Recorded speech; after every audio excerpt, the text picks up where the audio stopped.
Assalamualaikum warahmatullahi wabarakatuh. Terima kasih yang udah setia sama channel sama official lagi. Semoga kalian selalu sehat, berkabar Allah untuk kita semuanya. Gimana kabar kalian, sehat?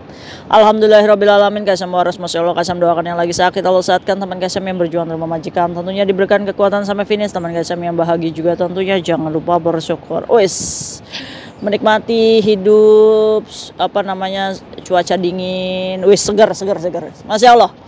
Kasam happy aja, itu lagi viral. Ya nggak apa-apa. Manusia-manusia yang memviralkan kayak Disam, ini adalah manusia-manusia yang otaknya didengkul. Apalagi para pelanggar keimigrasiannya ya, overstay, oknum paper. Kenapa kayak Sam nyebutnya oknum paper? Karena paper itu adalah pilihan kalian ya untuk menikah dengan orang sini dan menetap karena punya anak, silakan. Tapi sewajarnya anak-anak paper ya yang mencari suaka negara ketiga. Kalian tuh ngerti gak sih pencari suaka ke negara ketiga tuh? Jadi gini ya cuy ya. Jadi Hong Kong ini bisa menjadi tempat untuk penyalur negara ketiga ya. Nah, siapa yang boleh untuk mendapatkan negara ketiga ini adalah orang-orang yang negaranya ini terancam karena perang, karena faktor keamanan ya, yang bisa berpotensi saat kembali ke negaranya ini orang bisa ditujlep ya, bisa dimatikan. Tapi tidak dengan Indonesia. Indonesia adalah negara yang aman, damai, sentosa ya kan. Itu warga negaranya aja yang nggak aman. Nah, mereka berusaha untuk mendapatkan negara tiga untuk pengajuan ya kan. Proses paper itu panjang cuy. Dia harus sewa pengacara, sewa lawyer lagi, gagal suakanya ditolak. Pengajuan lagi, mondar-mandir pengadilan aja itu anak paper. Untuk mendapatkan negara yang mau menerima dia di negara tersebut. Kamu tuh ya cuy ya, kalau misalkan negara ketiganya meng-ACC kamu, apakah kamu nanti dikirim ke sana, ke Nigeria misalkan? Mungkin nggak? Ya kan? Apa nggak nangis? Nah, anak-anak Indonesia, orang-orang Indonesia yang pengajuan paper itu hanya untuk mengulur waktu supaya dia diberikan izin tinggal di sini lebih lama untuk pengajuan kasus banding untuk suakannya diterima. Itu ya cuy ya. Nah, orang-orang yang mendapatkan kertas izin suaka ya itu ya, pencari suaka itu mendapatkan bantuan dari pemerintah di mana bentuk rumah 1.800 ya kalau nggak salah. Itu langsung didepositkan ke pemilik rumahnya. Jadi anak-anak paper itu punya rumah singgah yang dibantu oleh ISS. Ini 1.800. Terus food card yang pakai itu, yang paksop itu 1.200 kayaknya cuy. Tapi itu hanya untuk membeli makanan.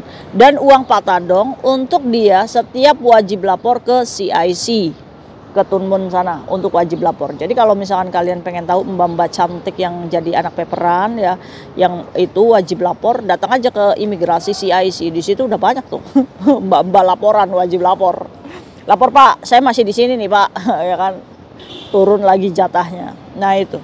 Tapi berbicara Hong Kong adalah negara yang paling mahal, ya kan? Untuk sewa rumah aja mahal. Banyaknya oknum-oknum ini mencari tambahan uang. Masa kita makannya dari pakai aja gitu, 1.200 dapat apa sebulan, kan nggak masuk logika ya kan. Makanya di sini banyak anak-anak yang pengajuan paper dan dia juga memiliki sampingan di sini untuk satu bertahan hidup pastinya. Ada yang jadi saiwun, ada yang jadi pemain trade ya kan, ada yang narkoboy, kurirnya mau jadi gendakan, banyak ya kan. Kenapa kayak Tisam itu membongkar seperti ini? Sampai kapan kita menutup mata ya kan? Karena oknum ini bukan hanya berhenti di dirinya melakukan kejahatan, tapi dia juga nyawel-nyawel temannya kayak Tisam yang lagi kerja di rumah majikannya. Faktornya apa? Biasanya anak-anak yang punya banyak hutang bank. Terus anak-anak yang bermasalah dengan majikannya, yang majikannya homofan. Ini biasanya diiming-imingi atau dicuci otaknya supaya udah kamu kabur aja, Hong Kong lo bisa jadi peperan kamu, di peperan kamu tuh dapat duit, ya kan kayak gitu kan, ya kan? Kamu ya daripada dimajikan bangun pagi salah, ngelap kayak gini salah, minum kopi aja salah, ya kan? Ada nggak sih yang salah terus di rumah majikan? Santai aja kayak sama aja, tetap aja disalah-salahin, tapi kayak sama ya debat kalau misalkan kayak sama yang ngerasa nggak salah gitu. Akhirnya diiming-imingilah para generasi mecin ini ya, yang keiming-iming untuk jadi anak oversize ini adalah generasi mecin ini, yang pengennya tuh dihalu gitu. Oh iya, hidup di luar kita bisa ngontrak sendiri ya, bak dadai gitu kan, di sini bangun siang ngopi berangkat kerja ya kan, padahal kerjanya ngumpet-ngumpet. Yang diumpetin sana tuh di toko frozen ayam misalkan, diumpetinnya di belakang tuh ya kan, untuk ngepak-ngepak ayam frozen itu ya kan. Gaji misalkan 2 minggu 6.000, wis siapa yang nggak tergiur. Tapi ingat, mereka melakukan seperti itu memang mereka harus bekerja keras cuy. Orang-orang ilegal di luar sana, tapi memang orang-orang ilegal seperti ini dia wajib kerja keras cuy. Karena apa?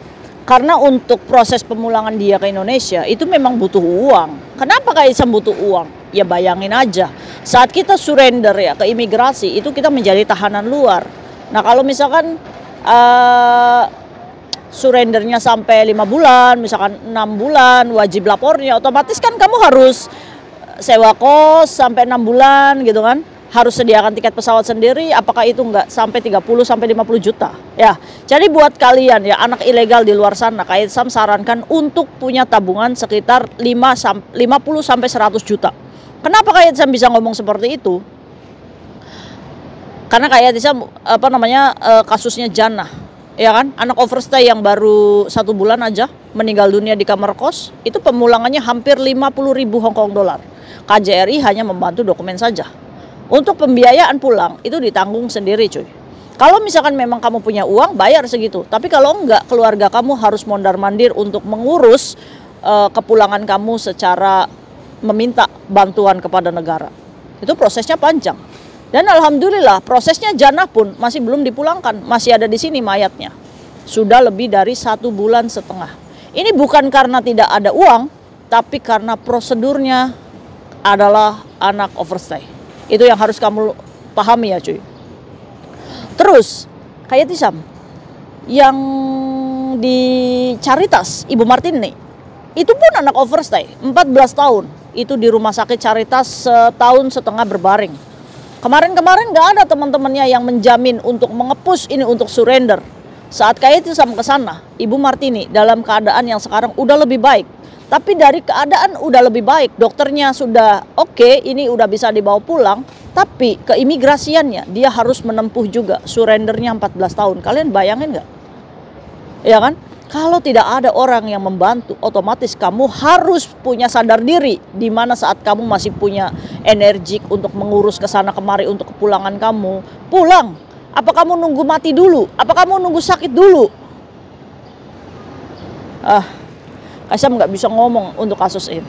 Oke, kita berbicara foto kayak Isam yang di-share, diviralkan. Karena menangkap 10 pencuci piring katanya gara-gara Yatisam. Tai kace, sini kamu kalau membuat fitnah itu yang pinter sedikit otaknya ya. Orang-orang yang follow up fotonya Kaisam itu adalah tai kace, ya kan? Penjerumus teman kayak Tisam yang diiming-imingi udah ilegal aja, terus ujung-ujungnya kamu laporin ke polisi, iya nggak sih? Kamu tai kace ini, aduh ampun. Demi cuan, demi bertahan hidup, demi sukses di Indonesia, kamu melegalkan pekerjaan ilegal sini. Kamu bisik-bisik ke teman-teman Kaisam yang masih kerja dengan baik-baik di rumah majikan. Udah kamu kabur aja, saya backup, saya kasih kosan, saya kasih kerjaan ilegal, Saiwun, kamu gaji 15, kamu bisa untuk bayar kosnya kalian bisnis sendiri ya kan. Uang kosnya kalian ambil, kalian juga depositin anak ini untuk Saiwun, untuk pekerjaan ilegal ya kan. Dapat gaji, begitu gajian kamu laporkan ke polisi. Pak polisi itu ada pekerja ilegal di situ. Kamu sendiri yang melaporkan orang-orang supaya ini ketangkap. Untuk apa? Dalihnya supaya gaji dari restoran itu tidak mengalir ke anaknya dan diambil oleh kamu. Lumayan.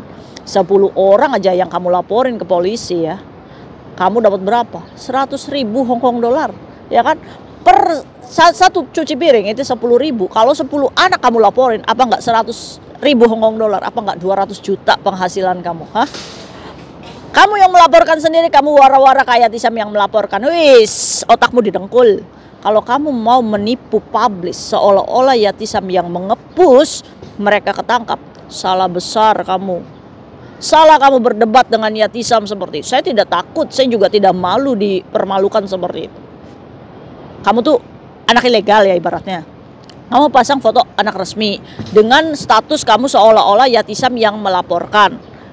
Itu loh di jembatan 1000 Bidadari ditangkap terus tapi tetap aja jualan-jualan gitu kan. Bukan Yatisam yang laporin, tapi orang Hong Kong sendiri yang melaporkan tindakan kamu yang memalukan. Kayak Yatisam hanya memberitahu teman-teman tuh jangan sampai kamu tuh seperti mereka ya. Karena apa? Karena membawa nama negara, bukan hanya pribadi kamu yang mencari uang aja. Banyak kok buktinya bekerja secara ilegal. Kita nih masak ya, kita jadi kepala yang sering jualan nih, udah besar namanya, ujung-ujungnya sakit, meninggal ada, tapi Kaisam nggak bongkar siapa. Tapi dia penjual senior di situ, dia punya cabang banyak, ujung-ujungnya apa? Ujung-ujungnya dia sakit, dia belum merasakan tuh nikmatnya pekerja kerasan dari bisnis ilegalnya dia jualan di jembatan 1000 Bidadari. Apakah itu yang kamu tuju gitu kan? Bekerja keras di sini demi untung, setelah dapat untung banyak, punya mobil, rumahnya bagus di Indonesia, mati kita di sini. Mau ngomong apa? Tai-kace ini sebenarnya orang-orang yang munafik, ya kan? Berusaha memfitnah Yatisam seolah-olah Yatisam yang melaporkan, padahal dirimu yang melaporkan sendiri. Ada banyak saksinya tuh, kunjungan penjara. Kaisam punya menteri kunjungan penjara, asal kalian tahu. Ya, Yatisam itu punya menteri banyak, menteri kunjungan penjara sendiri, menteri kunjungan rumah sakit sendiri, ya kan? Terus menteri pendampingan ke polisi ada. Wis tenang aja. Generasi 1, 2, 3 itu ikhlas ridho membantu kebaikan teman-teman pekerja migran. Salut. Ya kan? Jadi tai-kace di luar sana ya. Kalau mau fitnah itu yang pintar sedikit ya. Ampun, kelihatan banget kamu oonnya. Yang dipikir adalah duit. Gimana caranya saya dapat duit? Nipuin pekerja migran aja nih yang masih lugu-lugu ya kan? Karena ada nih 1 bulan dia diiming-imingin untuk jadi pekerja ilegal di luar sana. Kaburlah dia dari rumah majikan. 1 bulan dia dikerjakan di Saiwun. Nah begitu di Saiwun, waktunya gajian malah dilaporkan ini sama tai-kacenya. Dipenjaralah dia. Katanya tai-kacenya sendiri yang melaporkan. Duit hasil kerjanya dia sebulan, diambil. Dengan dalih tai-kace tolong ambilin gaji saya. Iya tenang aja saya ambilin gajimu. Atas suara itu dia ambil hak gajinya. Apakah dikembalikan? Enggak. Dikiclep sendiri. Ujung-ujungnya apa? Dia keluar dari penjara nyampe Indonesia nerima itu nggak bisa. Inilah ya busuk-busuknya tai-kace di luar sana. Ini penyalur tenaga kerja ilegal. Itu demi untuk keuntungannya sendiri. Nggak ada caranya membantu di jalan ilegal tuh nggak ada. Apalagi orang-orang ya komentarnya ya yang otaknya juga didengkul ya. Iya ini Yatisam ini menghancurkan rezeki orang. Iya nih Yatisam ini ibaratnya ini menutup semua bisnis ibaratnya Yatisam itu menutup rezeki mereka gitu cuy di sini. Membuat mereka itu kehilangan pekerjaan. Ya bagus, berarti Yatisam itu membantu negara untuk memulangkan orang-orang yang sudah terlampau jauh ilegal ya, untuk jangan malu-maluin Indonesia lebih lama, pulang kamu ke Indonesia. Saya itu membantu, bagus loh kayak gitu. Harusnya tuh terima kasih Yatisam. Mungkin orang-orang yang sudah kebuka mata hati dan pikirannya menanggapi perkataan Kaisam, oh iya ada benernya ya, mumpung kita masih sehat, masih hidup ya. Banyak juga kok yang datang ke Kaisam bantu saya surrender. Ayo, buat kalian yang pengen pulang, nggak tahu caranya surrender, jangan sampai kejebak dengan oknum ya, dengan membayar untuk bisa dipulangkan. Kaisam bantu, nggak usah duit deh ya. Kaisam arahkan kalian untuk surrender, pulang. Kaisam bahkan bangga dengan kalian yang mengakui Kaisam, saya salah, saya sudah kabur dari rumah majikan, bagaimana caranya saya pulang ke Indonesia. Kaisam arahkan ya. Kaisam tuh bukan membenci orang-orang overstay seperti ini. Justru Kayatisam itu memeluk kalian yang tidak tahu informasi, yang tidak tahu jalan pulang. Ayo, Kaisam tunjukkan bagaimana caranya kalian pulang. Yang udah salah ya sudah menjadi menjadi kesalahan kita. Konsekuensinya ya kalian harus menerima sendiri kalau kalian akan di blacklist dari Hong Kong. Tapi ingat, Hong Kong bukan satu-satunya negara kita mencari rezeki. Rezeki Allah tuh luas. Mungkin kamu tidak sukses di sini, sukses di negara lain. Ada kok, banyak buktinya. Ya, jadi bagaimana respon Kaisam menanggapi fotonya diviralkan seperti itu? Menurut Kaisam, dia adalah orang yang memperluas jaringan Yatisam supaya orang-orang ini lebih banyak melihat dan kebuka mata hati dan pikirannya menanggapi informasi. Oh iya bener ya. Ternyata orang-orang yang protes ini adalah orang-orang yang sebenarnya ya orang jahat, berpura-pura menjadi korban. Sama aja kayak teman kita yang menipu utang gitu cuy. Abaikan aja, foto Kaisam dipublish nggak jadi masalah. Jadi DPO-nya mereka Kaisam pun siap ya. Nggak ada takut-takutnya untuk melawan mereka. Jangankan itu, yang dada-dada yang kuteknya misalkan yang harganya berapa, yang bajunya branded ya, selama kamu menjerumuskan teman-teman Kaisam ya jangan harap kamu. Apalagi membuka bisnis-bisnis seolah sosialita di sini. Sadar diri aja. Kalau kamu numpang di sini, kalau kamu masih dijatuh sama pemerintah ya sadar diri aja ya. Tutup aja bisnis ilegal kamu, bagus itu. Kaisam support. Tutup aja. Ya kan?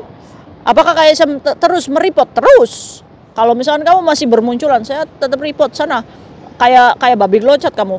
Pindah dari Longping ke Samsuipo. Yatisam tahu aja pindahnya ke Samsuipo.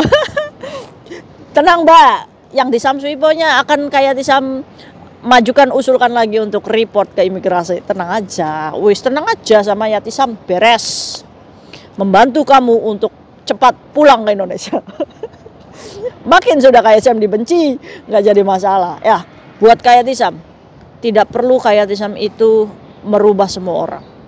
Yang mau menerima tangan Kayatisam, uluran tangan Kayatisam, walaupun itu satu orang, buat Kayatisam itu adalah suatu kebanggaan. Daripada Kayatisam mendengar ocehan 1000 orang yang menurut Kayatisam lapsap, sampah. Seperti halnya orang yang memposting foto Kayatisam dengan kalimat yang tidak tahu malu. Kamu sudah ilegal, sudah bekerja secara ilegal, tapi seolah-olah kamu membenarkan semua pekerjaan kamu dan tingkah laku kamu di Hong Kong.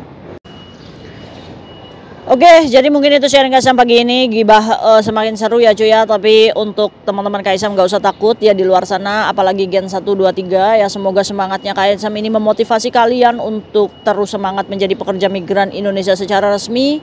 Kaisam aja bersabar bekerja sampai apapun cita-cita dan prinsip hidup itu sebenarnya kita yang punya ya. Kita sudah dewasa, harusnya kita bisa berpikir memilah-milih apa yang salah dan yang benar ya.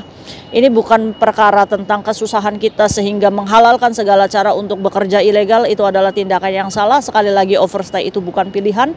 Kamu masih bisa memilih untuk berproses secara resmi lagi. Contoh, kamu dipecat sama majikan ya udah sabar. Kalau konsekuensi imigrasi harus menunggu kamu di Indonesia untuk mendapatkan visa, sabarlah, 6 minggu juga turun kok visa barumu, kembali lagi ke sini perbaiki. Cuma sayangnya teman-teman kita ini pengennya auto instan, apapun itu dilakukan, yang penting mendapatkan uang yang banyak, termasuk membuka paha, mengangkang menjadi pemain trade supaya mendapatkan uang yang begitu cepat dan banyak, serta bisa terus shopping, sosialisasi dan validasi. Tapi dia tidak memikirkan dampak 10 tahun, 15 tahun ke depan itu akan terkena AIDS ya.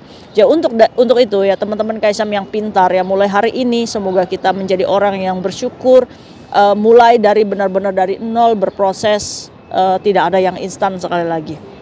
Oke, hanya kabar aja hari ini Mbak Fitri sudah deportasi ya, sudah pemulangan ke Indonesia. Hari ini juga Mbak Fitri sudah meninggalkan Hong Kong. Mbak Fitri itu loh anak overstay yang mencuri 80.000 Hong Kong dolar, dan Kaisam sudah pendampingan sampai exit Hong Kong di hari ini tanggal 13. Itu adalah bentuk pertanggungjawaban Yatisam atas pengamanan Mbak Fitri sebagai korban bully.